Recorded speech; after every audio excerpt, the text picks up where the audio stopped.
Hi guys, কি খবৰ সকলোৰে। আৰু এইটো ভিডিঅ' যিহেতু আজি আমি গৈছিলোঁ বৰমাহঁতৰ ঘৰলৈ। সকলোবোৰ মানুহ আমি ধুনীয়াকৈ ওলাই লৈছোঁ বৰমাহঁতৰ ঘৰলৈ যাবলৈ। আৰু আধা ৰাস্তাত গৈ ধুনীয়াকৈ মিঠাই লৈ লৈছোঁ, মানে আজি বৰমাহঁতৰ ছোৱালীজনী 4 দিনীয়া গা ধোৱা। আমি তাকে সকলোবোৰ মানুহ ওলাই আহিলোঁ আৰু এইফালে আহি দেখিলোঁ এইফালে কইনা ধুনীয়াকৈ সজাই আছে। আমাৰ অহাটো অলপ লেটেই হৈ গ'ল। তাৰপিছত আহি পাই আমাৰ মা পেহীহঁতৰ সকলোকে নাম জুৰিলে।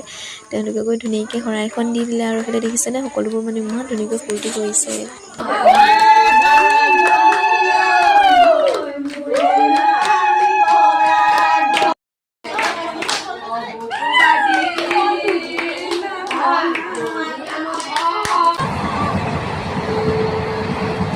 গাইজ, এইফালে আমি ট্ৰেইন চাই আছো।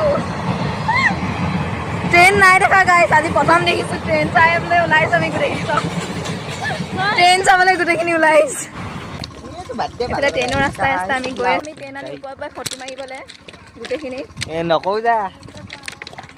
এয়া ইমান ধুনীয়া এটা ভিউ। এনেকুৱা ভিউ আমি নাপাওঁৱেই। বৰমাহঁতৰ এইফালে আহিলে ধুনীয়া এটা ভিউ। আমাৰ সেইফালে ক'ত আৰু গছ গছনিয়ে গোটেইখন ভৰ্তি হৈছে, অকণমান মুকলি বুলি ক'বলৈ নাই। আৰু চাওক ইমান ধুনীয়া।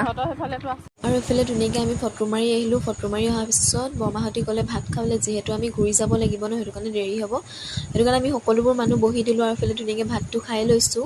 আৰু ৰাতিপুৱাই ভাত খাই অহা ভোকো লাগিছে। চাহ খাই থাকিলেতো পেট নভৰে ন। ধুনীয়াকৈ একদম ব্ৰইলাৰ মাংস দি ধুনীয়াকৈ ভাতটো মাৰি দিলোঁ আৰু দেই গাইজ।